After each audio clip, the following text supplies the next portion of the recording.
Imagine this. You've passed every selection stage for the world's most influential corporation. Only one step remains. You are led into a windowless room. Before you is a blank sheet of paper and a single question that must be answered in 80 minutes. But there's a catch. The question isn't on the paper.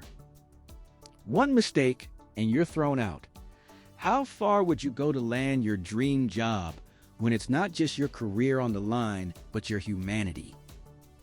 Today, we will break down one of the most intense locked room thrillers, the film Exam.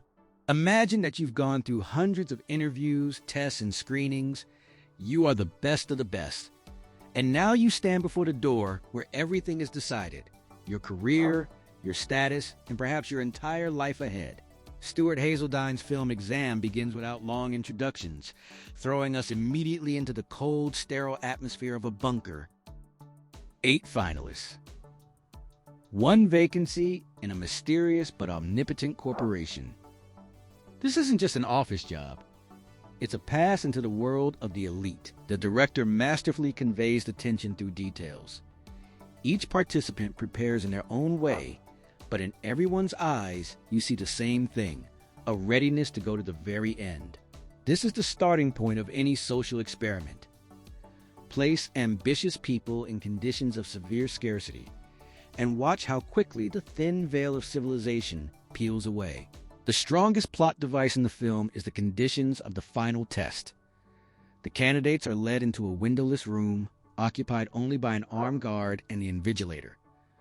On the tables are sheets of paper and pencils. The rules are stated clearly. 1. Do not spoil your paper. 2. Do not communicate with the guard or the invigilator. 3. Do not leave the room. They are given 80 minutes for everything. But once the invigilator leaves, the characters discover that their papers are completely blank. There is no question. There is no task. There are no clues. This is a brilliant metaphor for the modern labor market and life within the system in general. We are required to provide the right answer, but no one explains what the question is. We see a classic case of cognitive dissonance. The characters' brains, accustomed to working according to algorithms, begin to glitch. This is where the true exam begins. The director shows that intelligence is not just about knowing facts, but about the ability to maintain one's sanity in a situation of total uncertainty.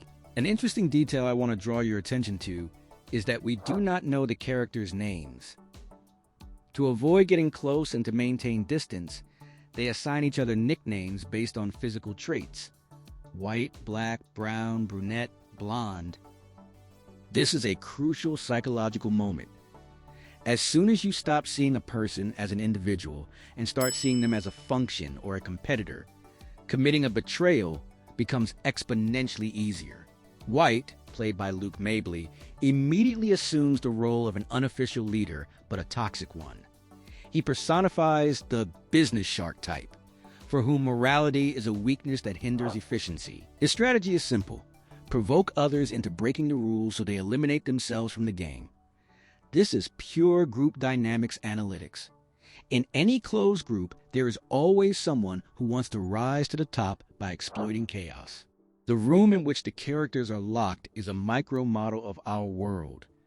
Concrete walls, surveillance cameras, and armed guards create a sense of totalitarian control. We see how differently the candidates react to stress. Some try to think logically, applying scientific methods, testing the papers with light or liquids, while others immediately resort to aggression. The first part of the film is a study of how quickly the social contract disintegrates. As soon as the invigilator stepped out the door, the candidates began violating unspoken ethical norms, hiding behind the excuse that there was no direct prohibition against it. This is a very subtle point. The system did not forbid them from communicating with each other, but it didn't encourage cooperation either. In the end, instead of joining forces to find a solution together, they turned the room into a battlefield. Why did the company choose this specific method? Looking deeper, Exam critiques the very core of corporate culture. where loyalty and the ability to follow rules are valued higher than creative thinking and humanity. The candidates are so fixated on winning that they stop noticing the obvious. They search for hidden meanings where there are none and ignore the very essence of the task. This is a classic example of how high stakes blind people. In the pursuit of status and immense wealth, the participants are willing to subject one another to psychological torture. The first part of the film leads us to a chilling conclusion. To reach the top of the pyramid, you must be prepared not just to solve the problem, but to liquidate those standing next to you. What has always struck me about this film is how quickly the characters forget. They are the elite. After just 20 minutes in the room, they no longer look like top managers. It reminds us that beneath the expensive suits, those same primal instincts remain. And the exam is not a test of knowledge, but a test of how deep the beast inside you truly lies. If at the beginning the characters tried to act together, by the second third of the film, that fragile truce collapses. White becomes the epicenter of this decay. He is a character who embodies the worst traits of radical careerism, realizing that in this room, the winner won't be the smartest, but the last one standing.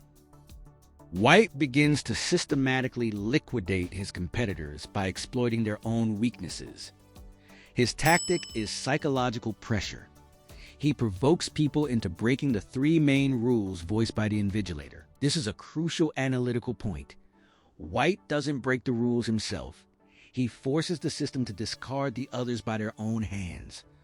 This is a classic example of a corporate manipulator who clears those in his path to the coveted seat while keeping his own hands clean. We watch as a civilized manager transforms into a calculating predator for whom people are merely obstacles in an Excel spreadsheet. The candidates have tried everything. They held the papers up to the light, used water, and searched for invisible ink. When their intellectual resources are exhausted, despair takes over. In a confined space, this despair quickly transforms into suspicion. The characters begin searching for a mole among themselves. Here, the director masterfully introduces the theme of paranoia. Every sidelong glance and every accidental phrase is perceived as part of a conspiracy.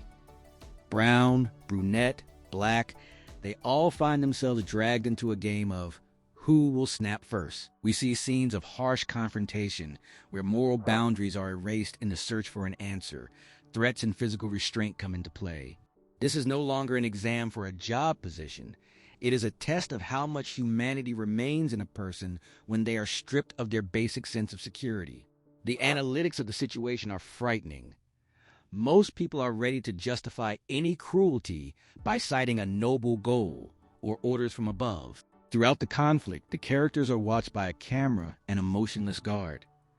This creates a panopticon effect, a system where you are being watched, but you never know when a reaction will follow. The guard is a symbol of blind law. He does not intervene when the characters begin to torment each other, as long as the formal rules are not broken. This is the film's deep subtext. The system isn't required to be kind. It only needs to be efficient. If the candidates are willing to destroy one another while staying within the protocol, the system is satisfied. It is a critique of modern consumer society, where competition is elevated to an absolute. We see how the characters, terrified of breaking the invigilator's rules, easily violate the rules of humanity. This is the main hidden question of the film, which the candidates fail to see even when it's right in front of them. It's fascinating to watch the group disintegrate. If they were a team at the beginning, albeit a formal one, now it's every man for himself. Even the characters who seem compassionate, like Brown or Brunette, begin to commit acts they will later regret under the pressure from White and the general atmosphere of fear. This is a study of the bystander effect and conformism. When one person begins to show aggression and the system doesn't punish them, the others either align themselves with the strong or become silent accomplices. White masterfully exploits this mechanism. He turns the room into a zone where compassion equals losing. It's a psychological trap. To win in this system, you must become part of it. Cold, calculating, and ruthless. As the final act approaches, the tension reaches its breaking point. The timer is relentlessly ticking down, yet not a single mark has touched those blank pages. The characters have been pushed to their absolute limit. At this very moment, an event occurs that finally splits the group into two: those willing to break the law for information and those willing to become victims. I want to highlight the visual storytelling here. The camera work becomes increasingly jittery, with close-ups capturing every drop of sweat and every nervous tick. The sterile room no longer feels clean. It is saturated with fear and hatred. We are witnessing the total collapse of the illusion of civilized selection. This is survival of the fittest in its most primal form, wrapped in the packaging of business ethics. The second part of Exam is the total collapse of humanity. We see that under the conditions of artificial stress and a vacuum of information, people tend to choose the path of least resistance, the path of force. White has almost won. He has eliminated most of his competitors, but he has made the same mistake as everyone else. He looked for the answer externally, through pressure and manipulation, instead of simply listening closely to the terms of the task. As the timer begins counting down in seconds, we witness the culmination of intellectual helplessness. The characters, who at the beginning of the film seemed like the pinnacle of business evolution, by the end look like creatures backed into a corner. This is the most important analytical layer of the film. The candidates lost not because they are stupid, but because they are too smart for this task. They looked for conspiracies, used chemical reactions, and tried to hack the system from within, assuming that the answer must be incredibly complex and encrypted. This is a mirror of our reality, where we often miss the essence of things by trying to find hidden meanings where none exists. The system in Exam did not set a task to find a needle in a haystack. It tested whether a person is capable of simply following the input data without adding their own fears and ambitions to it. In the finale of this segment, the decisive clash between White and the remaining participants takes place. White, confident in his victory, commits his ultimate mistake. He believes that eliminating competitors by any means necessary makes him the best candidate. We witness his triumph quickly turn into a total collapse. This is a powerful lesson. This corporation didn't need the strongest predator. They didn't need someone willing to step over others while violating basic human principles. Special attention should be paid to Blonde. She is the one who becomes the key to the puzzle. Why her? Because she was the only one who maintained the capacity for empathy and attention to detail while the others were occupied with a power struggle. Her success is a victory of humanity over cold calculation. The analytics here are simple. True efficiency isn't the ability to suppress others, but the ability to see the big picture and remain calm while the world around you is crumbling. The film's resolution acts as a cold shower for the viewer. It turns out that at the very beginning, the invigilator asked the one and only question: "Any questions?" And the only correct answer was a brief no. This is a brilliant critique of modern achievement culture. We are so accustomed to life being a struggle and every task being a challenge requiring superhuman effort that we stop hearing what is being told to us directly. The entire film is 80 minutes of noise created by the characters' egoism and suspicion. If they had simply listened, the credits would have rolled 2 minutes after the start. The director hands us a diagnosis. We have forgotten how to listen. We hear only our own ambitions. In the end, we learn what the company actually does. It is not just a business. It is developing a cure capable of saving millions of lives. In this context, Exam takes on a new meaning. The company didn't need a brilliant mathematician or a cutthroat manager. They needed a person with phenomenal attentiveness and compassion. Someone who wouldn't spoil the patient's life, and who would be attentive to every detail of the process. This changes our perception of all the characters. Those who tried to hack the system through force proved their professional unsuitability for saving lives. The film leads us to a final conclusion. The true elite are not those highest in the hierarchy, but those who can maintain a human face and care for others under the most extreme conditions. Exam is not just a thriller. It is a mirror that is uncomfortable to look into.